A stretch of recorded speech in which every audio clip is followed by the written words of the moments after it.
अब स्टार्ट करते हैं हम लोग चैप्टर 34। सही है, दैट इज रेशियोज। सही है। अब हमने जो लास्ट चैप्टर था 33, उसके अंदर हमने दो स्टेटमेंट्स पढ़ी थी, that were income statement and balance sheet, जिनको हमने उनके नए नाम से पढ़ा था, that was statement of profit और लॉस और स्टेटमेंट ऑफ फाइनेंशियल पोजीशन। अब आज हम लोग डिस्कस कर रहे हैं कि हम लोग जो है वो कैसे इन पब्लिश अकाउंट को एनालिसिस करते हैं और किस तरीके से हम लोग जो है वो अपने डिसीजंस लेते हैं। तो अब सबसे पहले एनालिसिस में हम लोग जो के इस्तेमाल करते हैं वो करते हैं रेशियोज का। और रेशियोज क्या होते हैं? बेसिकली रेशियोज आपके एक तरीके से एनालिटिकल टूल होता है, जिससे आप जो है वो अपने बिजनेस के फाइनेंसेस को एनालाइज कर सकते हो। और जितने भी स्टेक होल्डर्स हैं वो रेशियोज का इस्तेमाल करके अपने बिजनेस के एनालिटिक्स कर सकते हैं और देख सकते हैं कि बिजनेस जो है वो कितना सक्सेसफुल है। अब लिक्विडिटी रेशियो में सबसे पहले जो रेशियो है हमारा टाइप ऑफ रेशियो, वो है लिक्विडिटी रेशियो। अब लिक्विडिटी होता क्या है? Liquidity is a measure of how easily a business could meet its short term debts और लायबिलिटीज। तो बेसिकली लिक्विडिटी क्या बताता है? लिक्विडिटी बताता है कि कितनी आसानी से आप अपने शॉर्ट टर्म डेट्स और लायबिलिटीज को पे ऑफ कर सकते हो। ठीक है, तो that is what is known as liquidity. और liquidity ratios are important to measure the ability of a business to continue trading. They are concern with the working capital of the business. तो liquidity का मतलब ये होता है कि आप as a business जो है वो आपके पास पैसे हैं अपने day to day expenses pay करने के या नहीं। That is your short term debts. और शॉर्ट टर्म डेट्स आप कहाँ से पे करते हो? वर्किंग कैपिटल से पे करते हो। वर्किंग कैपिटल आपका day to day expenses pay करने का कैपिटल होता है। ठीक है। So if there is a too little working capital, then the business could become illiquid and be unable to pay short term debts. अगर आपके पास बहुत कम वर्किंग कैपिटल आप अपने पास रखते हो, दैट मीन्स कि आप कैश बहुत कम रखते हो अपने पास, या आप जो है वो बिल्कुल कम वर्किंग कैपिटल रखते हो, तो आप डे टू डे एक्सपेंसेस पे नहीं कर पाओगे। डे टू डे एक्सपेंसेस नहीं पे कर पाओगे तो आपको जो है वो इश्यूज होंगे शॉर्ट टर्म डेट्स पे करने में। However suppliers would refuse to delivery. और शॉर्ट टर्म डेट जब आप पे नहीं कर पाओगे, फिर सप्लायर आपको फर्दर देगा नहीं डिलीवरी, वो रिफ्यूज कर देगा आपको। However if the business has too much money kept, अगर आप बहुत सारा कैश अपने बिजनेस में रखते हो और आपके पास हाई वर्किंग कैपिटल, ये भी नुकसानदेह है, क्योंकि आप जो है वो पैसा कहीं इन्वेस्ट कर सकते हो और वहां से अर्न कर सकते हो इंटरेस्ट वगैरह, लेकिन आप वो नहीं कर रहे। आप जो है वो वर्किंग कैपिटल आपने बहुत सारा रखा हुआ है। सही है। तो लिक्विडिटी बेसिकली यही होती है कि आप जो है वो कितना लिक्विड हो, हाउ इजीली कैन यू पे योर शॉर्ट टर्म डेट्स। और लिक्विडिटी बताने के लिए दो रेशियोज का इस्तेमाल होता है। सबसे पहला है करंट रेशियो। सही है। अब करंट रेशियो का फॉर्मूला है current asset upon current liability. अच्छा, ये वाले रेशियो जो है वो हम लोग स्टेटमेंट ऑफ फाइनेंशियल पोजीशन या बैलेंस शीट से निकाल सकते हैं। जो स्टेटमेंट ऑफ फाइनेंशियल पोजीशन हमारे पास गिवन होगी, उसमें से हम लोग जो है वो अपने ये रेशियोज निकाल सकते हैं। अब सबसे पहले है करंट रेशियो। करंट रेशियो कैसे कैलकुलेट होता है? Current asset upon current liability. सही है। अब अगर हम लोग वही वाली बैलेंस शीट जो हमने अभी सॉल्व करी है, तो इसमें आप देखो कि आपको करंट एसेट और करंट लायबिलिटी कहाँ मिल रहा है। सही है। तो यहाँ पे आपको करंट एसेट मिल रहा है। सही है। और यहाँ पे आपको करंट एसेट का टोटल मिल रहा है। सही है, 790। और यहाँ पे आपको करंट लायबिलिटी मिल रहा है और 480 आपको यहाँ पे करंट उस लायबिलिटी का टोटल मिल रहा है। तो अगर मैं करंट रेशियो कैलकुलेट करूं इस कंपनी का, तो करंट रेशियो जो है वो कैसे कैलकुलेट होता है? करंट रेशियो का फॉर्मूला है current asset upon current liability. तो जो टोटल है दोनों के, उसको मैं सिंपली डिवाइड कर दूंगा। तो करंट एसेट का टोटल यहाँ पे जो कंपनी का आ रहा है वो आ रहा है 790, और जो करंट लायबिलिटी का टोटल है वो है 480। सही है। तो सिंपली मैं 790 को डिवाइड कर दूंगा 480 से, तो मेरा आंसर क्या आ जाएगा? रेशियो में बताइएगा। रेशियो में मतलब 2:1 या 3:1, जो भी है वो बताइएगा।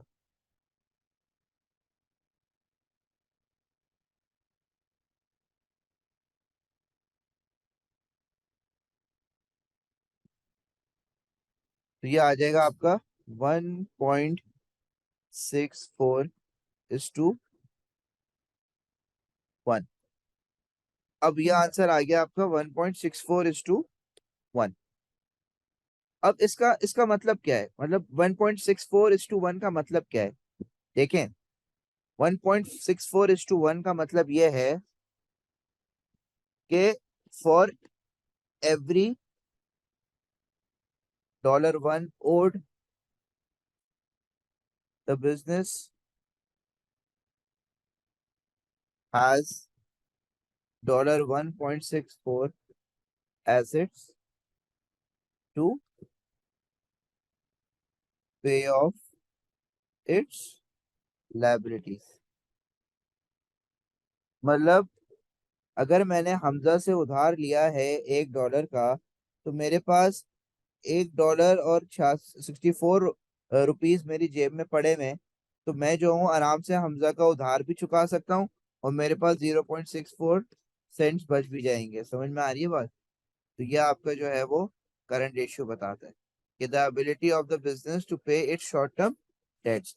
तो for every dollar owed, how much asset do you have. तो ये 1.64 आपको ये बता रहा है। अब मैं बोलूं कि एक कंपनी का जो करंट रेशियो है वो है 0.90:1। अब 0.90 मतलब लेस देन 1 है। मतलब हर $1 के पीछे या हर $1 के उधार के पीछे बिजनेस के पास सिर्फ 90 सेंट्स हैं। तो क्या ये अपनी लिक्विडिटी को मीट कर पा रहा है? इसके ऊपर $1 का उधार चढ़ा हुआ है, लेकिन इसकी जेब में 90 सेंट्स पड़े हुए हैं, तो ये अपनी लिक्विडिटी को मीट नहीं कर पा रहा। तो वी से दैट कि ये बिजनेस जो है वो इलिक्विड हो गया है। तो बिजनेस लिक्विड है या इलिक्विड है, इस चीज को डिटरमिन करने के लिए आप करंट रेशियो कैलकुलेट करते हो। तो यहाँ पे जो 1.64 आ रहा है, मैं ये बोल सकता हूँ कि ये बिजनेस जो है वो लिक्विड है। हाउएवर ये जो बिजनेस जिसका 0.90:1 आंसर आ रहा है, उस वो बिजनेस जो है वो इलिक्विड है, क्योंकि इसका जो इसके पास जो करंट एसेट हैं वो इतने नहीं है कि वो अपनी करंट लायबिलिटी को पे ऑफ कर सके। तो ये आपका करंट रेशियो है। Moving on to another liquidity ratio, that is your S. अच्छा, अब इस लिक्विडिटी रेशियो के बारे में थोड़ा डिस्कस कर लेते हैं कि इसकी इंटरप्रिटेशन क्या है। So the result normally expressed as a ratio of 2:1. This result shows that the business could pay for its short-term debts twice over। तो यहाँ पे 2:1 का मतलब क्या है कि आपके पास हर $1 के उधार के पीछे $2 मौजूद है। ठीक है, तो मतलब आपकी लिक्विडिटी पोजीशन जो है वो स्ट्रांग है। अच्छा जी, there is no particular result that can be considered as universal. तो कोई यूनिवर्सल रिजल्ट नहीं है, ये firm industry to industry depend करता है। हाउएवर अकाउंटेंट्स कहते हैं कि 1.5 और 2:1 ये इसके दरमियान आपका रिजल्ट होना चाहिए। यानी कि 1.69 अगर आ रहा है तो मतलब ये रिजल्ट अच्छा है, सही है। और 1.5 से नीचे नहीं आना चाहिए, क्योंकि फिर थोड़ा आप टाइट हो जाता है, आपके पैसे लिक्विडिटी जो है वो थोड़ी टाइटन हो जाती है। तो 1.5 मिनिमम आना चाहिए, और मैक्सिमम जो है वो आप 2:1 पे जा सकते हो। उससे ज्यादा भी रखोगे तब भी मसला है, क्योंकि आपका फिर ये होगा कि पैसे आपके पास ज्यादा रखे हुए हैं, तो वर्किंग कैपिटल आप कहीं और इन्वेस्ट कर सकते थे, वो पैसा आप कहीं और इन्वेस्ट कर सकते थे, तो ये भी मसला आता है। तो ये आपका जो है वो ये एवरेज वो है आपका 1.5 से लेके 2 तक। अब दूसरे रेशियो की बात करते हैं, that is your asset test ratio. अब एसेट टेस्ट रेशियो बेसिकली आपका जो फॉर्मूला है एसिड टेस्ट रेशियो कैलकुलेट करने का, वो है current asset minus inventory upon current liability. अब इसमें से हम इन्वेंट्री माइनस कर देते हैं। इन्वेंट्री क्यों माइनस कर देते हैं? क्योंकि we consider inventory as least liquid asset. मतलब फॉर एग्जांपल हमारे जो करंट एसेट होते हैं वो 3 होते हैं। यहाँ पे देखो, करंट एसेट अगर हम देखे जाए, हमारा देखा जाए तो हमारे पास करंट एसेट इन्वेंट्रीज के फॉर्म में होते हैं, ट्रेड रिसीवेबल्स के फॉर्म में होते हैं और कैश के फॉर्म में होते हैं। और इन्वेंट्रीज को हम कह रहे हैं कि ये लीस्ट लिक्विड एसेट है। अब इन्वेंट्रीज, कैश और ट्रेड रिसीवेबल्स की बात करते हैं, ये तीन हमारे करंट एसेट हैं। और मैं कह रहा हूँ कि इन्वेंट्रीज आर लीस्ट लिक्विड। तो इन्वेंट्रीज के लीस्ट लिक्विड होने का मतलब क्या है, कि मतलब I can not easily convert them into cash, not able to convert them into cash. So that is why we say that inventories are least liquid asset. मतलब वो चीज जो मैं आसानी से कैश में कन्वर्ट कर नहीं कर पाऊंगा, क्योंकि जाहिर सी बात है, अब जैसे हमने एक जूतों की एग्जांपल पढ़ी थी कि भाई जूते आउट ऑफ फैशन हो गए, तो अब वो कोई नहीं खरीद रहा। अब वो कोई नहीं खरीद रहा तो वो इन्वेंट्री मेरे पास पड़ी रहेगी, बिकेगी नहीं, क्योंकि वो आउट ऑफ फैशन हो गई है। अब मुझे उसको अगर कैश पे कन्वर्ट करवाना है तो मुझे डिस्काउंट रेट लगाना पड़ेगा, ताकि वो जो है वो गुड बिक जाए। समझ में आ रही बात? तो it is very difficult to convert inventory into cash. तो we say that this inventory is least liquid asset. और जब हमें बिजनेस की एक एक्यूरेट पिक्चर चाहिए होती है ना, कि चलो यार करंट रेशियो तो बता रहा है लिक्विड है, लेकिन अब इसमें से हम लोग जो है वो लीस्ट लिक्विड एसेट भी हटा देते हैं, तो हमारे पास एक एक्यूरेट पिक्चर आ जाएगी कि हमारा जो है वो कितना जो है वो लिक्विडिटी है। तो अगर मैं यहाँ पे करंट रेशियो इस कंपनी का 1.69 है, तो करंट रेशियो के बाद मैं अगर इसकी एसिड टेस्ट रेशियो कैलकुलेट करूं, तो एसिड टेस्ट रेशियो कैसे कैलकुलेट होगा? एसिड टेस्ट रेशियो में से सिंपली मैं 790 जो आपका करंट एसेट का टोटल है उसमें से इन्वेंट्री के वैल्यू में माइनस कर दूंगा। तो एसिड टेस्ट रेशियो का फॉर्मूला है acid test ratio equals to current asset minus inventory divided by current liability. तो करंट एसेट का टोटल जो है मेरा वो है 790, और इन्वेंट्री है 120 की। तो 790 -120 डिवाइडेड बाय करंट लायबिलिटी में कोई चेंज नहीं आएगा, तो करंट लायबिलिटी मेरी 480 ही रहेगी। तो 790 -120 ये आ जाएगा आपका तकरीबन 670। तो 670 को मैं डिवाइड करूंगा 480 से, तो क्या आंसर आ जाएगा मेरा, आप बताएं? आ जाएगा आपका 1.3:1। अब देखो, हमने जब लीस्ट लिक्विड एसेट हटाया तो 1.6 से सीधा जाके रेशियो आ गया 1.3:1 पे। तो यहाँ पे लिक्विडिटी देखी जा रही है कि कम हो गई। क्यों कम हो गई? क्योंकि करंट एसेट कम हो गए। करंट एसेट क्यों कम हो गए? क्योंकि आपने जो लीस्ट लिक्विड एसेट थे उनको कैलकुलेशन में से माइनस कर दिया। तो एसेट टेस्ट रेशियो आपको थोड़ी और एक्यूरेट पिक्चर बता रहा है। सही है। तो this is your asset test ratio. तो ये दो आपके लिक्विडिटी रेशियोज आपको ये बताते हैं कि बिजनेस की जो है वो क्या कितनी एबिलिटी है to pay off their short term debts. तो यहाँ पे आपके दो रेशियोज हैं, करंट रेशियो और asset test ratio. Moving on to methods of improving the liquidity. अब अगर किसी बिजनेस को, जैसे भाई अगर फॉर एग्जांपल किसी का करंट रेशियो जो है वो 1 से कम आ रहा है, लेट्स सपोज 0.5:1 आ रहा है, और किसी का एसिड टेस्ट रेशियो जो है वो आ रहा है 0.2:1, मतलब ये बड़े बुरे माली हालात हैं। मतलब ये बिजनेस जो है वो कंप्लीटली इलिक्विड है, क्योंकि हर एक रुपए के उधार के पास इसके पास 0.5 के एसेट्स हैं, मतलब 5 सेंट्स के एसेट है। $1 पे करना है लेकिन जेब में 5 सेंट्स पड़े, और यहाँ पे $1 आपका पे करना है लेकिन जेब में 2 सेंट्स पड़े। लिक्विड एसेट्स 2 सेंट्स पड़े हैं सिर्फ। तो यहाँ पे ये कहते हैं, इस सिचुएशन को हम कहते हैं कि ये बड़ी खतरनाक और इलिक्विड सिचुएशन है। तो अब इस सिचुएशन में हमें क्या करना चाहिए? हमें अपनी लिक्विडिटी को बेहतर करना चाहिए। अब लिक्विडिटी बेहतर कैसे होती है? Sale of fix asset. आपके पास कोई ऐसा एसेट पड़ा हुआ है, ऐसा कोई एसेट है जो आप अभी अनयूज कर रहे हो, मतलब आपको इस्तेमाल में नहीं है, कोई कबाड़ आपके पास पुराना पड़ा हुआ है बिजनेस का, उसको आप बेच दो, वो बिकेगा तो बिजनेस के अंदर क्या आएगा? कैश आएगा। कैश आने की वजह से आपके करंट एसेट्स इंक्रीज हो जाएंगे, और करंट एसेट इंक्रीज होगा तो आपका लिक्विडिटी बेहतर हो जाएगी। सेकंड चीज जो है वो आप क्या करो, sell off inventories for cash. Inventories को डिस्काउंट पे बेच दो। सही है, डिस्काउंट पे बेच दोगे तो कैश आएगा बिजनेस के अंदर, और बिजनेस के अंदर कैश आएगा तो आपका एसेट टेस्ट रेशियो और करंट रेशियो दोनों इंक्रीज हो जाएंगे। Use JIT inventory management. JIT का इस्तेमाल करें। जेआईटी में क्या होता है, इन्वेंट्री होल्ड नहीं करनी पड़ती। तो इन्वेंट्री होल्ड नहीं करोगे तो एक्चुअल में आपका इन्वेंट्री हमेशा जीरो रहेगा, तो इन्वेंट्री में पैसा नहीं लगेगा, तो आपका एसेट टेस्ट रेशियो बहुत अच्छा आएगा। फिर increase loans to inject cash. Loan ले लो तो आपके बिजनेस के अंदर कैश आ जाएगा, लेकिन लोन लेने की वजह से आप शॉर्ट टर्म अपनी नीड्स को फुलफिल कर लोगे, लेकिन लॉन्ग टर्म में आपको वो लोन वापस करना है, तो लॉन्ग टर्म में फिर आपके पास फाइनेंशियल इश्यूज आ सकते हैं, लिक्विडिटी मसले आ सकते हैं। तो ये आपका तरीका है जिससे आप जो है वो अपने रेशियोज को इम्प्रूव कर सकते हो, लिक्विडिटी रेशियोज को।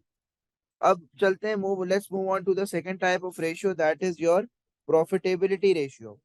और प्रॉफिटेबिलिटी रेशियो में हम लोग तीन रेशियो डिस्कस करेंगे। सबसे पहला रेशियो जो है हमारा, दैट इज ग्रॉस प्रॉफिट। अच्छा, अब ये वाले जो हैं, ये वाले रेशियोज हम लोग इनकम स्टेटमेंट की मदद से निकालेंगे। इनका बैलेंस शीट में सिर्फ और सिर्फ कैपिटल एम्प्लॉयड निकालने के लिए हमें बैलेंस शीट देखनी पड़ेगी। खैर उस पर आते हैं, अभी पहले हम लोग जीपी मार्जिन कैलकुलेट करते हैं। अब जीपी मार्जिन कैलकुलेट करने के लिए हम लोगों को इनकम स्टेटमेंट देखनी पड़ेगी। तो इनकम स्टेटमेंट पे आ जाते हैं। तो इनकम स्टेटमेंट यहाँ पे बिजनेस की ये है। ये जो अमेंडमेंट की हुई है मैंने, ये मैं मिटा देता हूँ ताकि क्वेश्चन क्लियर आ जाए आपके सामने कि क्वेश्चन है क्या और हम लोग कैसे कैलकुलेशन करेंगे। ठीक है, अच्छा जी। अब यहाँ पे रेवेन्यू दिया हुआ है, कॉस्ट ऑफ सेल्स दी हुई है, जीपी दिया हुआ है आपको, और अभी आपको जीपी निकालना है, GP margin basically, gross profit margin. ये रेशियो बताता क्या है? दिस रेशियो टेल्स कि आपके बिजनेस जो है वो how much sales are being converted into gross profit. तो बेसिकली जीपी मार्जिन ये बताते हैं कि आपका बिजनेस कितना रेवेन्यू अपना कन्वर्ट कर रहा है इनटू ग्रॉस प्रॉफिट। और इसको कैलकुलेट करने का फॉर्मूला सिंपल है, that is gross profit divided by revenue multiply by 100। तो gross profit divided by revenue multiply by 100। अच्छा जी, तो अब जरा देख लेते हैं वैल्यूज। ग्रॉस प्रॉफिट कितना है? 10,000। रेवेन्यू कितना है? 15,000। फॉर्मूला ये है आपका। तो सिंपली मैं क्या करूंगा, 10,000 which is my gross profit divided by 15,000 which is my revenue multiply by 100। तो ये आपका आ जाएगा 66.67। तकरीबन आपका ये 66.67% आ जाएगा। सो 66.67% की इंटरप्रिटेशन क्या है, इसका मतलब क्या है? This means that 66.67% of revenue is being converted into gross profit। 66.67 का जो रेवेन्यू है वो ग्रॉस प्रॉफिट में कन्वर्ट हो रहा है। अब दूसरा जो फॉर्मूला है वो है नेट प्रॉफिट मार्जिन। इसको अब नए नाम से हम लोग मानते हैं ऑपरेटिंग प्रॉफिट मार्जिन। ये क्या बताता है हमको? ये बताता है कि बिजनेस जो है वो कितना रेवेन्यू चेंज कर रहा है इनटू ऑपरेटिंग प्रॉफिट। तो हाउ मच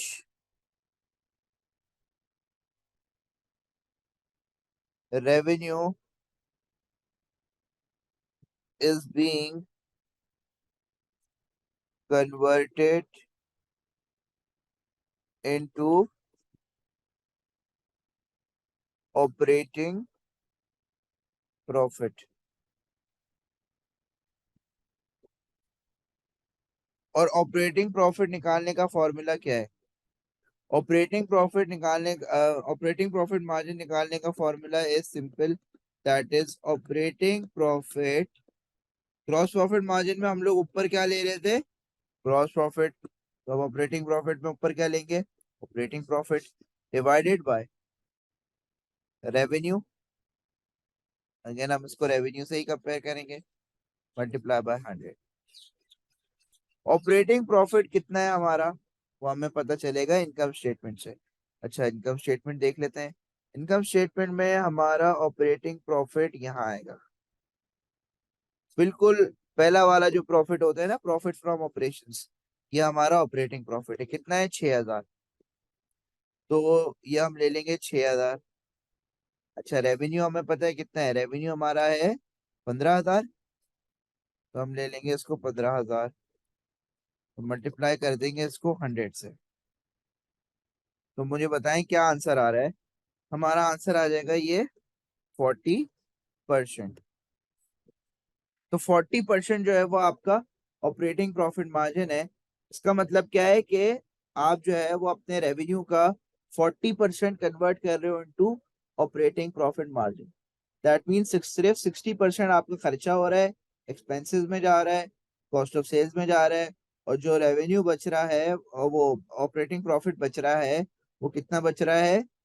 40%। ठीक है। So this is simply your calculation of operating profit margin and net profit margin. Oh, sorry, operating profit margin and gross profit margin. अब जो थर्ड रेशियो है वो है आपका ROCE, and ROCE stands for return on capital employed। Return on capital employed। अब return on capital employed का formula क्या है? अच्छा, अब ये रेशियो बेसिकली क्या पूछ रहा है? ये रेशियो पूछ रहा है कि भाई हमने जो पैसा इन्वेस्ट करा है, कैपिटल एम्प्लॉयड जितना है, उस पे हमें कितना रिटर्न मिल रहा है। सही है। तो अब इसका फॉर्मूला क्या है? जाहिर सी बात है, जो रिटर्न होता है उसको हम प्रॉफिट कहते हैं, और जो पैसा लगाते हैं हम लोग उसको हम क्या कहते हैं? Capital employed. तो इसका फॉर्मूला है operating profit upon capital employed multiply by 100। तो जो ऑपरेटिंग प्रॉफिट आप कमा रहे हो उसमें से हम डिवाइड करते हैं जो हमारा कैपिटल एम्प्लॉयड है, कैपिटल एम्प्लॉयड हम इसमें से माइनस कर देंगे और मल्टीप्लाई बाय 100। तो ऑपरेटिंग प्रॉफिट अगर हम कंपनी का देखें तो ऑपरेटिंग प्रॉफिट है 6,000। सही है। अब कैपिटल एम्प्लॉयड आपको यहाँ पे गिवन नहीं है, क्यों? क्योंकि ये इनकम स्टेटमेंट है। कैपिटल एम्प्लॉयड आपको कहाँ मिलेगा? बैलेंस शीट में मिलेगा। अब बैलेंस शीट तो इस कंपनी की बनी भी नहीं है, वो जो हमारे पास बैलेंस शीट है वो दूसरी कंपनी की है। तो अब हम लोग अज्यूम ये कर लेते हैं कि आरओसी हमें गिवन है, और आरओसी वो कैपिटल एम्प्लॉयड हमें गिवन है, और कैपिटल एम्प्लॉयड जो है वो है हमारा तकरीबन 10,000। सही है। तो 10,000 हमारा कैपिटल एम्प्लॉयड है। तो 10,000 मैंने यहाँ पे कैपिटल एम्प्लॉयड ले लिया और इसको मैंने मल्टीप्लाई बाय 100 करा। तो आंसर कितना आ गया मेरा? तकरीबन मेरा आंसर आ जाएगा 60%। अब 60% आंसर का मतलब क्या है? कि मतलब जो पैसे मैंने बिजनेस में लगाए हैं, तो उससे मुझे जो रिटर्न मिल रहा है वो है कितना? 60%। फॉर एग्जाम्पल, अगर मैं 10,000 मैंने जो है वो किसी बिजनेस के अंदर लगाए हैं, और वो मुझे कितना कमा के दे रहा है? 60% कमा के दे रहा है। This is simply your return on capital employed. तो ये तीन रेशियो आपके प्रॉफिटेबिलिटी रेशियो होते हैं। सही है। Gross profit margin, operating profit margin, और रिटर्न ऑन कैपिटल एम्प्लॉयड। अब प्रॉफिटेबिलिटी को कैसे बढ़ाते हैं? अच्छा, यहाँ तक किसी को कोई मसला है तो पूछ लें। आई होप क्लियर है आप लोग को ये। to how the methods of improving profitability. अब प्रॉफिटेबिलिटी को हम इम्प्रूव कैसे करते हैं? Number one, reduce the direct cost. सही है, अपने खर्चे कम कर दो। खर्चे कम करोगे, डायरेक्ट कॉस्ट कम करोगे तो जीपी बढ़ेगा। जीपी बढ़ेगा तो ऑपरेटिंग प्रॉफिट बढ़ेगा। फिर प्राइसेस इंक्रीज कर दो। प्राइसेस इंक्रीज करने की वजह से रेवेन्यू बढ़ेगा। रेवेन्यू इंक्रीज होगा तो आपका प्रॉफिट बढ़ेगा। फिर increase profit margin by reducing overhead cost. अपने एक्सपेंसेस को कट डाउन कर दो। एक्सपेंसेस कट डाउन कर दोगे तो आपका जो है वो प्रॉफिट इंक्रीज हो जाएगा। ठीक है, तो इस तरीके से जो है वो आप अपने प्रॉफिटेबिलिटी को बढ़ा सकते हैं। फिर है methods to increase ROC. Return on capital employed को कैसे बढ़ाया जाता है? दो तरीके हैं। या तो आप अपने ऑपरेटिंग प्रॉफिट को बढ़ाओ। ऑपरेटिंग प्रॉफिट बढ़ेगा तो रिटर्न बढ़ेगा। रिटर्न बढ़ेगा तो मतलब return on capital employed increase होगा। या फिर कैपिटल एम्प्लॉयड को कम कर दो, मतलब पैसे कम लगाओ ताकि आपका जो रिटर्न ऑन कैपिटल एम्प्लॉयड है वो हमेशा ज्यादा रहे।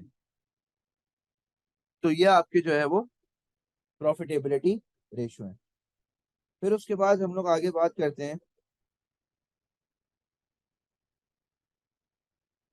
That is financial efficiency ratio. अब फाइनेंशियल एफिशिएंसी रेशियो क्या होता है? तो फाइनेंशियल एफिशिएंसी रेशियो बेसिकली ये रेशियोज आपको बताते हैं कि आपके बिजनेस की मैनेजमेंट की परफॉर्मेंस कैसी है। बिजनेस के जो मैनेजर्स हैं वो कैसे जो है आपके बिजनेस को मैनेज कर रहे हैं। तो ये आपकी फाइनेंशियल एफिशिएंसी रेशियो आपकी परफॉर्मेंस का बताता है कि कैसे मैनेजर परफॉर्म कर रहे हैं। और इसमें अंदर सबसे पहला जो रेशियो हम लोग डिस्कस करते हैं that is inventory turnover ratio. अब इन्वेंट्री टर्नओवर क्या होता है? इन्वेंट्री टर्नओवर इज बेसिकली के साल में आप कितनी बार इन्वेंट्री मंगवा रहे हो। तो बेसिकली इसका आंसर जो है वो आता है इन टाइम्स। फाइनेंशियल वो इन्वेंट्री टर्नओवर का आंसर जो है वो किस में आता है? इन टाइम्स आता है। और इन टाइम्स में कैसे कैलकुलेट होता है ये? सिंपली इसका फॉर्मूला है cost of sales upon average inventory. और एवरेज इन्वेंट्री का फॉर्मूला है inventory at start of the year plus inventory at end of the year divided by 2। तो ये जो है वो आपका इन्वेंट्री टर्नओवर इन टाइम्स आता है। ठीक है, अब कॉस्ट ऑफ सेल्स मिलेगा आपको इनकम स्टेटमेंट में। और इन्वेंट्री की एवरेज वैल्यू जो है वो आपको बैलेंस शीट में दी हुई होगी। और बैलेंस शीट में आपको जो है वो कभी कभार ऐसा भी दिया हुआ होता है 2016 और 2017। अब समझ जाना है आपने कि जो 2016 है वो पुराना ईयर है, तो उसमें जो इन्वेंट्री एंडिंग होगी वो 2017 की ओपनिंग होगी। सही है, तो एंडिंग प्लस ओपनिंग। अच्छा, या आपको इस तरीके से भी देगा कि क्लोजिंग इन्वेंट्री आपको डायरेक्ट बताई हुई है। क्लोजिंग इन्वेंट्री बताई हुई है, ओपनिंग इन्वेंट्री भी बताई हुई है। तो उसमें आप जो है वो इन्वेंट्री कैसे कैलकुलेट करोगे? Simply inventory plus at the start of the year that is your opening inventory plus inventory at the end of the year that is your closing inventory divided by 2। तो ये आपका inventory turnover in times आता है। सही है, तो let's suppose एक firm है, सही है, जिसकी कॉस्ट ऑफ सेल्स है 60,000। कॉस्ट ऑफ सेल्स है 60,000। एवरेज इन्वेंट्री जो है वो है लेट्स सपोज 30,000। तो ऑन एन एवरेज उनके पास इन्वेंट्री रहती है 30,000, कॉस्ट ऑफ सेल्स है 60,000। देयरफॉर इन्वेंट्री टर्नओवर रेशियो कितना आएगा? इन्वेंट्री टर्नओवर रेशियो आएगा 60,000 डिवाइडेड बाय 30,000। तो ये आ जाएगा आपका 2। तो ये आ गया आंसर 2 टाइम्स। 2 टाइम्स का मतलब क्या है? कि साल में आपकी जो कंपनी है वो सिर्फ 2 बार इन्वेंट्री मंगवाती है। सही है, अब 2 बार इन्वेंट्री मंगवाने का मतलब क्या है? पहली बात, क्या तो आप जो है वो बहुत ज्यादा स्टॉक होल्ड कर रहे हो। सही है, अगर बहुत ज्यादा स्टॉक होल्ड कर रहे हो तो मतलब आपको साल में कम इन्वेंट्री मंगवानी पड़ती है क्योंकि आपके पास हमेशा इन्वेंट्री मौजूद रहती है। या तो एक ये रीजन हो सकता है। एक और रीजन ये हो सकता है कि आप जो है वो इतनी ज्यादा सेल्स कर नहीं पा रहे हो, तभी आपका सेल्स कम होने की वजह से आपका टर्नओवर कम है इन्वेंट्री का। और इन्वेंट्री टर्नओवर जो है वो आपका इसलिए कम आ रहा है क्योंकि आपकी सेल्स इतनी ज्यादा नहीं है। एक ये भी रीजन हो सकता है। इन्वेंट्री सेल करने के बारे में नहीं होता ये? किसकी? ये जो इन्वेंट्री टर्नओवर है, कितनी दफा आपने इन्वेंट्री सेल की है, परचेज नहीं? नहीं नहीं, देखो, इन्वेंट्री टर्नओवर यहाँ पे देखो लिखा हुआ है, the result is not a percentage but the number of times inventory turns over in a period of time. ये आपको ये नहीं बताता कि कितनी बार आपने इन्वेंट्री सेल की है, ये आपको सिंपली ये बताता है कितनी बार इन्वेंट्री आपने मंगवाई है। सही है। सेल करना है तो आपको रेवेन्यू बताएगा ना आपको कि कितना आपने जो है वो बेचा है।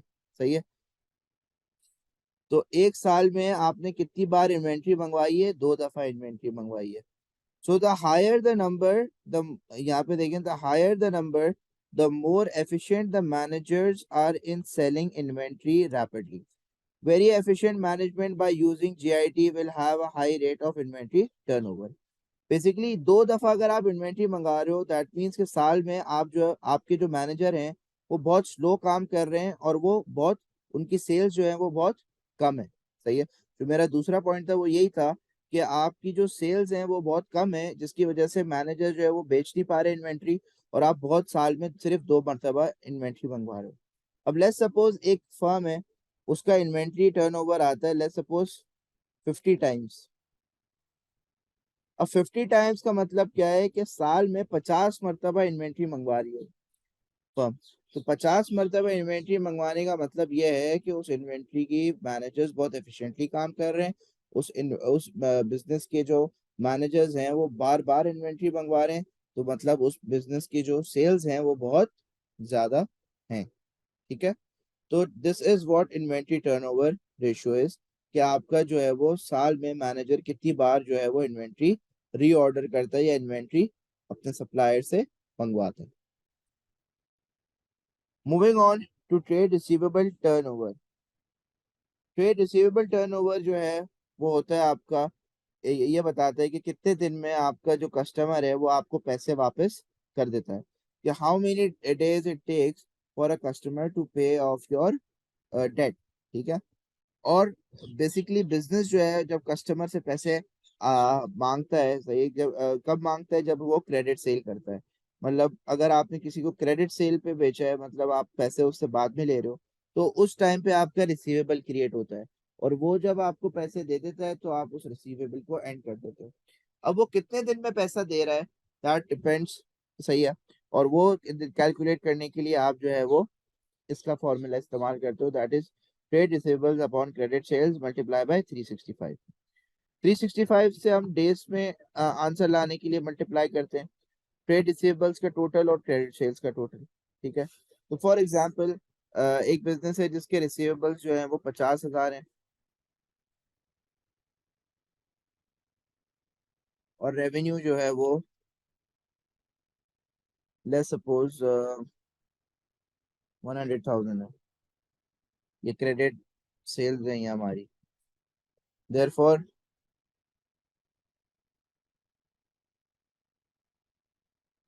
ट्रेड रिसीवेबल्स है आपका 50,000 डिवाइडेड बाय क्रेडिट सेल्स है आपकी 1 लाख इंटू 365। तो क्या आंसर आ जाएगा आपका?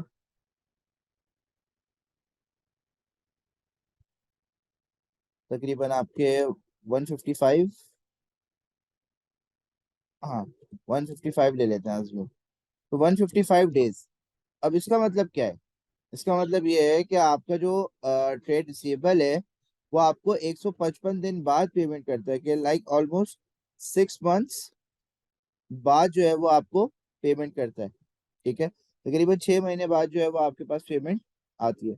So this is your trade receivable turnover. ये बताता है कि आपका जो रिसीवेबल है वो कितने दिन बाद आपको पे कर रहा है। अब यहाँ पे मैनेजर्स की एफिशिएंसी कैसे देखी जा रही है? तो यहाँ पे देखो, जितना जल्दी जो है वो आपका कस्टमर पे करेगा दैट मीन्स उतना अच्छा आपका मैनेजर है पैसे निकलवाने में। सही है। फॉर एग्जाम्पल एक बिजनेस है, बिजनेस ए, उसका 155 डेज आ रहे हैं। एक बिजनेस बी है जिसके जो डेज आ रहे हैं वो आ रहे हैं 90 डेज। अब इन दोनों को अगर हम कंपेयर कर रहे हैं तो ऑब्वियसली 90 डेज वाला मैनेजर ज्यादा एफिशिएंट है, क्योंकि वो ज्यादा जल्दी पैसे निकलवा रहा है एज कम्पेयर टू बिजनेस ए जो के 155 डेज ले रहा है, लेकिन शायद बिजनेस ए जो है वो ये सोच के दे रहा है 155 डेज कि जो 90 डेज वाला बिजनेस है उससे ज्यादा सेल्स अचीव कर पाएगा वो, क्योंकि जाहिर सी बात है कस्टमर जो है वो उसी से खरीदेगा जो ज्यादा दिन उधार दे रहा है। अब मैं अगर खरीदने जाता हूँ किसी भी दुकान पे कोई चीज, तो मैं ये देखूंगा कि यार एज अ बिजनेस मुझे कितना लेट पेमेंट करनी पड़ रही है। तो वो बिजनेस जो ज्यादा उधार के डेज दे रहा है, मुझे ज्यादा टाइम पीरियड दे रहा है, मुझे सही है कि आराम से मैं पैसे दे दूं उसको, तो मैं हमेशा उससे खरीदूंगा। तो बिजनेस ए के मैनेजर्स की शायद ये टेक्निक हो सकती है कि वो अपने नंबर ऑफ डेज इतने ज्यादा इसलिए दे रहा है कि कस्टमर उससे आके खरीदे और बिजनेस बी के पास ना जाए। हाउएवर बिजनेस बी के मैनेजर्स की टेक्निक ये है कि भाई उनको जो है वो पैसे गंवाने नहीं है, बैड डेट होने से रोकना है, तो इसलिए जो है वो 90 डेज में जो है वो पैसे निकलवा लेते हैं। ठीक है, तो ये आपका जो है वो ट्रेड रिसीवेबल टर्नओवर है। फिर बात करते हैं ट्रेड पेबल्स टर्नओवर की। अब ट्रेड पेबल्स टर्नओवर बेसिकली इनको आप पैसे देते हो, इनको आप पैसे देते हो। तो trade payables are the people who from whom the business buy on credit. और कितने दिन में आप पैसे वापस कर रहे हो, ये सिंपली जो है वो आपका ट्रेड पेबल टर्नओवर बताता है। सही है, तो ट्रेड पेबल टर्नओवर, पेबल कौन होता है? Your creditor. सही है, आपको ये बैलेंस शीट में मिल जाएगा। और क्रेडिट परचेजेस आपको गिवन होती हैं। सही है, और 365 इज बेसिकली योर डेज। अब यहाँ पे ये बिजनेस के पॉइंट ऑफ व्यू से है, तो अब यहाँ पे जितना लंबा अरसा होगा उतना फायदा है बिजनेस को। फॉर एग्जाम्पल एक बिजनेस ए है, उसके डेज आते हैं लेट्स सपोज 60 डेज, और एक बिजनेस बी है, उसके जो ट्रेड पेबल्स डेज आते हैं वो आते हैं 90 डेज।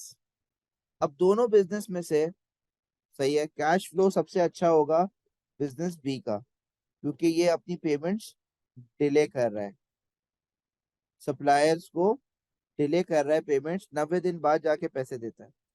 तो इस 90 दिन में उस पैसों का करता क्या है?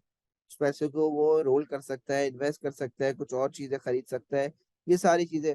मतलब कैश फ्लो जो है वो उसका बरकरार रहेगा, कैश फ्लो की 90 दिन तक लिक्विडिटी रहेगी कि 90 दिन तक पैसे नहीं देने। हाउएवर ये बिजनेस जो है वो 60 डेज में दे रहा है, तो इसकी लिक्विडिटी रिलेटिवली लो होगी। इसके पास जो कैश है, इसके पास जो कैश है वो कम होगा।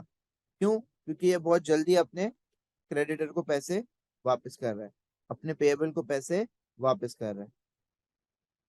तो इस रेशियो में देखा जाए तो जितने ज्यादा दिन आएंगे उतना ज्यादा अच्छा है। हाउएवर रिसीवेबल में देखा जा रहा था कि जितने कम दिन आएंगे उतना ज्यादा अच्छा है। समझ में आ रही है बात?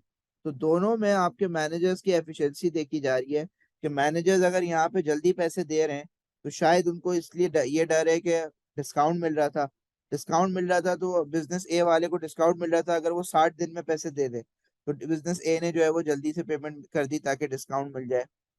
और बिजनेस बी को डिस्काउंट नहीं मिला क्योंकि उसने 90 डे में पेमेंट करी है। तो one of the main reason कि इस मैनेजर ने जल्दी पे करी है, बिजनेस ए के मैनेजर ने जल्दी पे करा है, वो क्यों करा है? क्योंकि डिस्काउंट मिल रहा था उसको। और बिजनेस बी के मैनेजर ने डिले पेमेंट क्यों करी है? क्योंकि उसने जो है वो पैसे कहीं और लगाए हुए थे। तो इस तरीके से जो है वो हम लोग मैनेजर्स की एफिशिएंसी देख सकते हैं थ्रू योर एफिशिएंसी रेशियोज। ठीक है, moving on, methods of increasing efficiency. Efficiency कैसे बढ़ सकती है? Increase inventory turnover bye adopting JIT. अब जेआईटी में क्या होता है कि जब इन्वेंट्री की जरूरत पड़ती है, आप जब इन्वेंट्री मंगवाते हो, तो दैट मीन्स कि आपका जो टर्नओवर है, सही है, इन्वेंट्री का टर्नओवर है वो ज्यादा रहेगा पूरे साल में। जब आपको जरूरत पड़ेगी, मतलब हर महीने अगर इन्वेंट्री की जरूरत पड़ी है, तो आप 12 टाइम्स इन्वेंट्री मंगवाओगे। Every month you need some inventory. अगर आपको हर हफ्ते इन्वेंट्री की जरूरत पड़ती है, तो ये तो आपके जो है वो according to the number of weeks जो है वो आपका इन्वेंट्री टर्नओवर का रेशियो आ जाएगा। फिर reduce the credit period offer to customers. Customer को आप जो है वो क्रेडिट पीरियड ऑफर करना कम कर दो। तो जब क्रेडिट पीरियड जो ऑफर हो रहा है वो कम हो जाएगा, तो फिर डेफिनेटली आपका कस्टमर आपको जल्दी पे करेगा। और जब कस्टमर आपको जल्दी पे करेगा, तो आपका जो वो ट्रेड रिसीवेबल्स टर्नओवर है वो रिड्यूस हो जाएगा, और फिर बैड डेट के चांसेस भी कम से कम होंगे। फिर उसके बाद है डिले पेमेंट्स टू सप्लायर्स।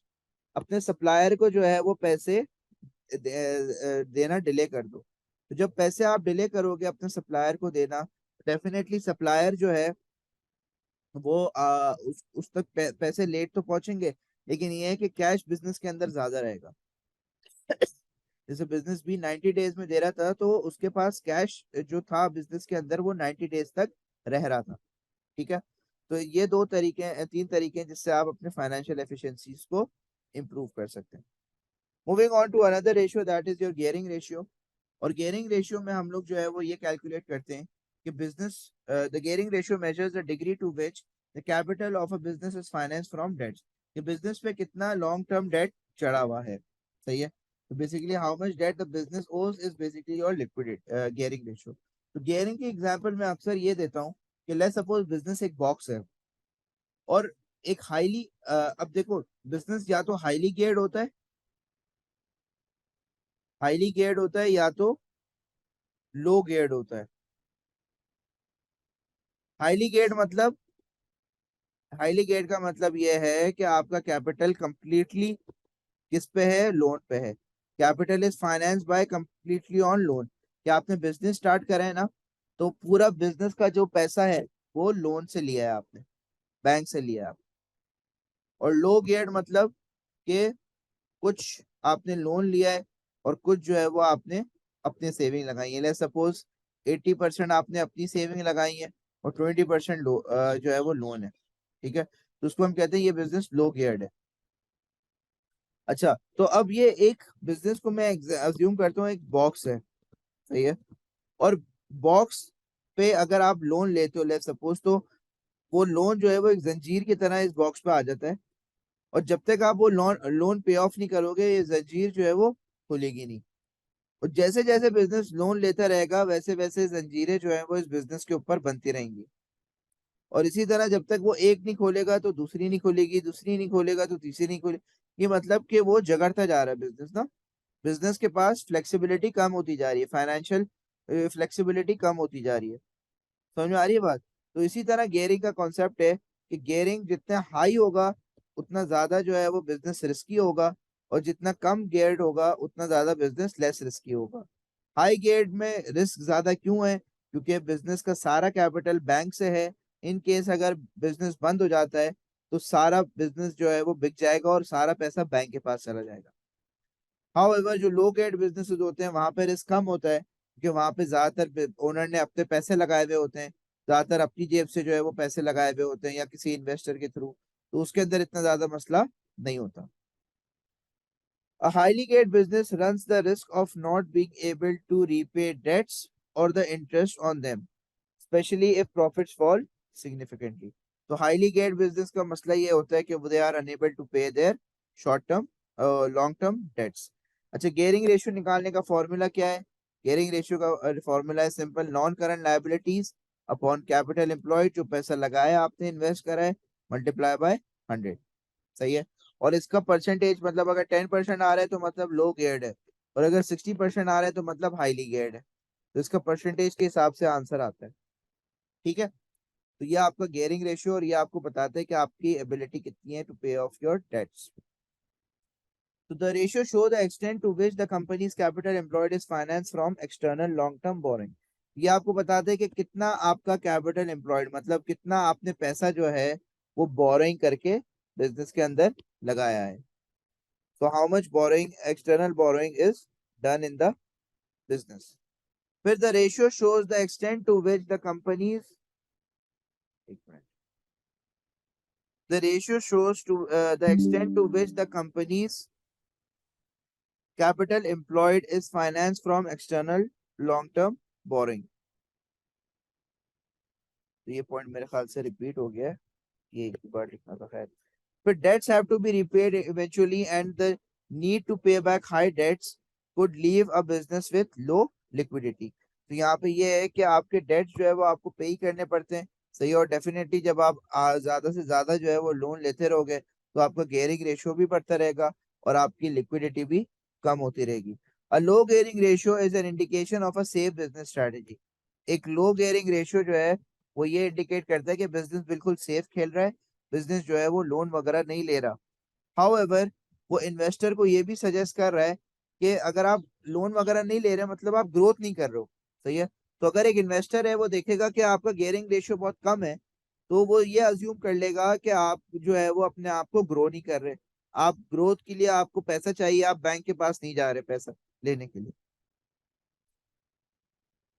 तो this is your interpretation of gearing ratio, ठीक है।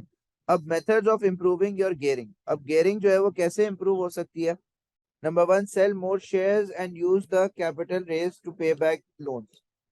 शेयर इशू करें, शेयर इशू करना मतलब इक्विटी, इक्विटी फाइनेंस की तरफ जाएं और उधार लेना छोड़ दें, और जो उधार चढ़ा हुआ है ऑलरेडी उसको पे ऑफ कर दें। रिड्यूस डिविडेंड्स, डिविडेंड्स रिड्यूस करेंगे तो रिटेन प्रॉफिट बढ़ेगा, रिटेन प्रॉफिट से रीपे करें लोन्स को। तो प्रॉफिट बढ़ाओ, प्रॉफिट बढ़ा के रीपे करो लोन्स को, ताकि आपके लोन्स रीपे हो तो गेयरिंग कम होती रहे। सेल एसेट्स, जो फालतू एसेट्स पड़े हुए हैं उसको बेचो, उसको बेच दोगे तो पैसा आएगा, पैसा आएगा तो उससे लोन पे ऑफ कर दो, रीपे कर दो। तो ये तीनों स्ट्रैटेजीज में आप देखेंगे तो आप क्या कर रहे हो, आप लोन को रीपे कर रहे हो यहाँ पे। तो ये आपके हैं methods of improving your caring. और फाइनल टाइप ऑफ रेशियोज जो हैं वो आपके हैं इन्वेस्टमेंट रेशियोज। अब इन्वेस्टमेंट रेशियोज क्या होते हैं आपके, सबसे पहले तो आता है इन्वेस्टमेंट रेशियो होते क्या है। तो ये बेसिकली ये बताता है कि एक इन्वेस्टर को कितना रिटर्न मिल रहा है, कि how much return an investor is receiving. तो ये क्या बताता है आपको, इन्वेस्टमेंट रेशियोज बताते हैं। तो कोई भी अगर मुझे किसी कंपनी में इन्वेस्ट करना है तो मैं उस कंपनी के क्या देखूंगा, इन्वेस्टमेंट रेशियोज देखूंगा। अब सबसे पहला जो इन्वेस्टमेंट रेशियो है वो है डिविडेंड यील्ड रेशियो। अब डिविडेंड यील्ड रेशियो का मतलब क्या होता है कि कितना परसेंट डिविडेंड जो है वो एक इन्वेस्टमेंट पे मिल रहा है। How much percent dividend is being paid on an investment, सही है। कि लेट्स सपोज अगर 10 रुपए का एक शेयर है और 10 रुपए पे मुझे 2 रुपए डिविडेंड मिल रहा है, सही है। 10 रुपए का शेयर है और अगर मैं ये 10 रुपए का शेयर खरीदूं तो मुझे 2 रुपए का डिविडेंड मिल रहा है। तो सिंपली मेरा परसेंटेज कितना है, 2/10 × 100, दैट इज 20%। तो मेरा डिविडेंड यील्ड, डिविडेंड यील्ड मतलब डिविडेंड का यील्ड मतलब होता है रिटर्न, तो मुझे डिविडेंड रिटर्न कितना मिल रहा है, 20%। तो ये हमारा सिंपली डिविडेंड यील्ड रेशियो होता है। इसका फॉर्मूला क्या है, डिविडेंड पर शेयर, कि हर शेयर पे कितना डिविडेंड मिल रहा है, upon market share price into 100। तो मैंने अभी यहाँ पे ये किया है कि मार्केट शेयर प्राइस जो है वो, मार्केट शेयर प्राइस मैंने ली कि भाई 10 है, और पर शेयर डिविडेंड जो है वो मेरा कितना है, $2। इसको मैं बोलूंगा डिविडेंड पर शेयर, डीपीएस।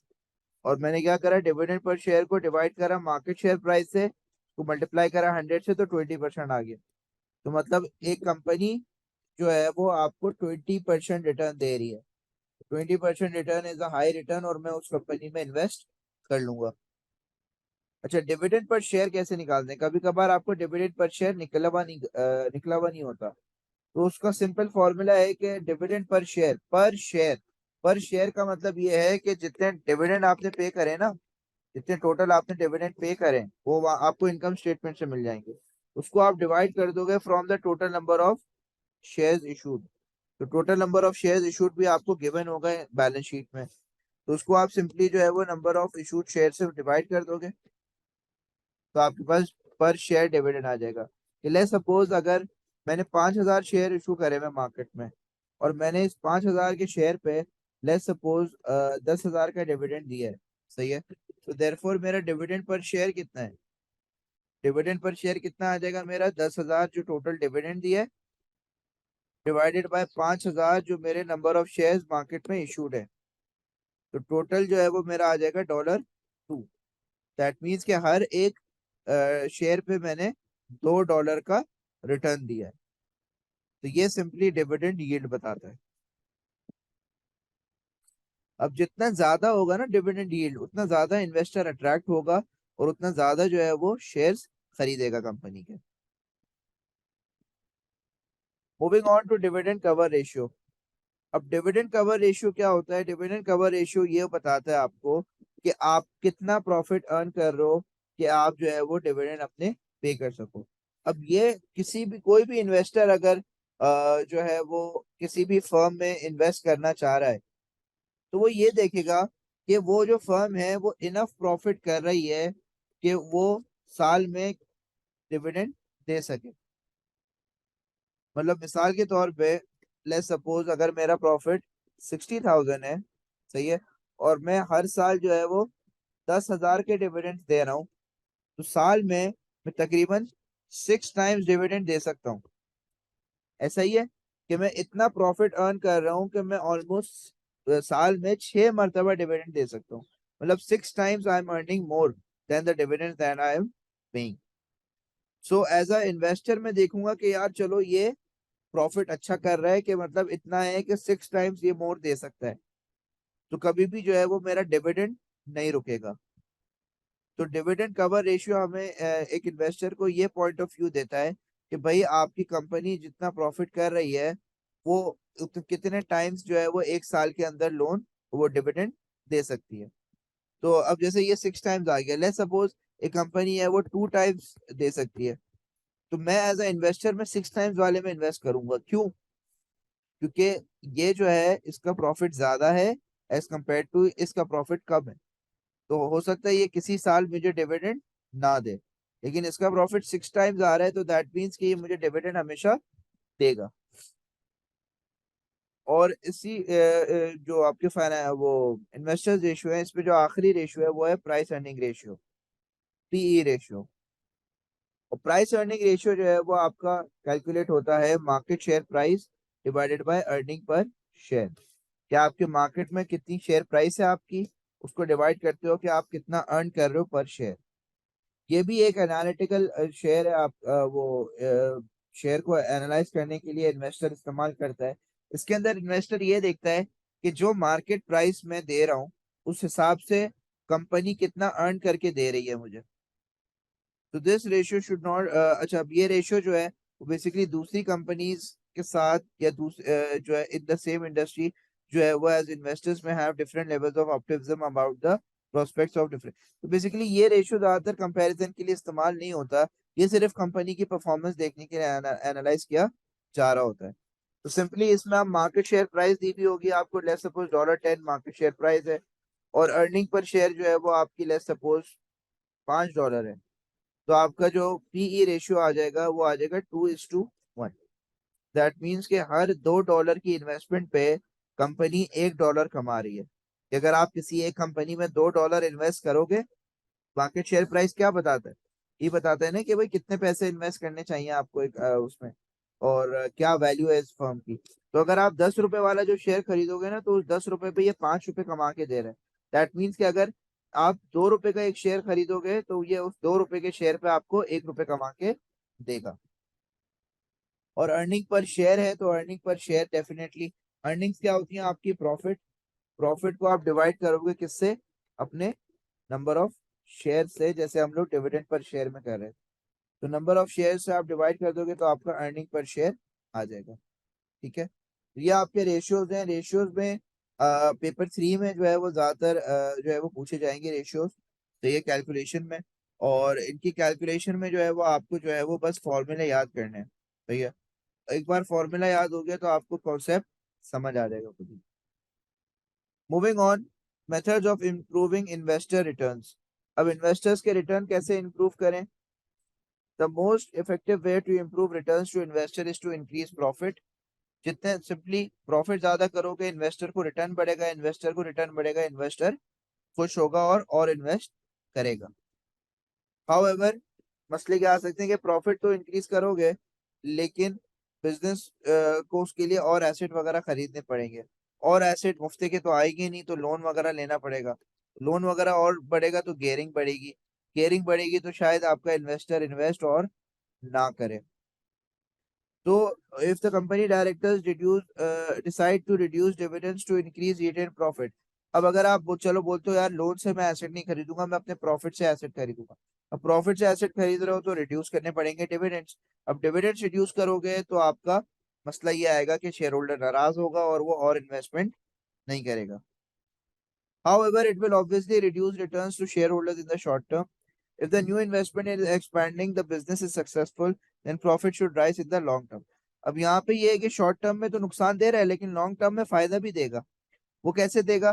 कि अगर आप जो है वो लॉन्ग टर्म के लिए छोड़ दो, कि अगर आप ये जो लोन, ये जो आप रिटेन प्रॉफिट है, अगर अभी कुछ अरसे के लिए कम हो जाता है आपका डिविडेंड, कोई मसला नहीं है। लंबे जब रिटेन प्रॉफिट री इन्वेस्ट करेगा बिजनेस, तो फिर वो ज्यादा प्रॉफिट कमाएगा, तो उस टाइम पे वो ज्यादा डिविडेंड देगा। ठीक है, तो ये आपके जो है वो रेशियोज हैं। तो आई होप ये रेशियो जो है वो आपको क्लियर हो। एक एक रेशियो आप सिंपली याद कर लें इसको, तो आपका जो है वो ये ज्यादा बेहतर समझ में आ जाएगा। तो फाइनेंस के ये दो चैप्टर्स हैं हमारे। अभी इसके अलावा भी दो चैप्टर्स रहते हैं। सही है। अभी एएस की क्लास का टाइम हो गया, तो अब जो है ये मैं आप लोगों को कर कराऊंगा। आप लोग का ए टू का पेपर जो है वो मेरे ख्याल से 9 को है और 11 को है। तो अभी उसमें टाइम है, तो इसलिए हम जो है वो उसको थोड़ा आहिस्ता आहिस्ता लेके चल रहे हैं। रेशियोज वगैरह ये वाले इसमें ज़्यादा टाइम लगता है इसको समझाने में, तो इसलिए जो है वो मैंने आज सिर्फ दो ही चैप्टर्स का टारगेट बनाया हुआ था। ठीक है, फिर इंशाल्लाह नेक्स्ट क्लास में हम लोग और फर्दर इसकी कैलकुलेशन करेंगे। आई होप आप लोग को ये आजकल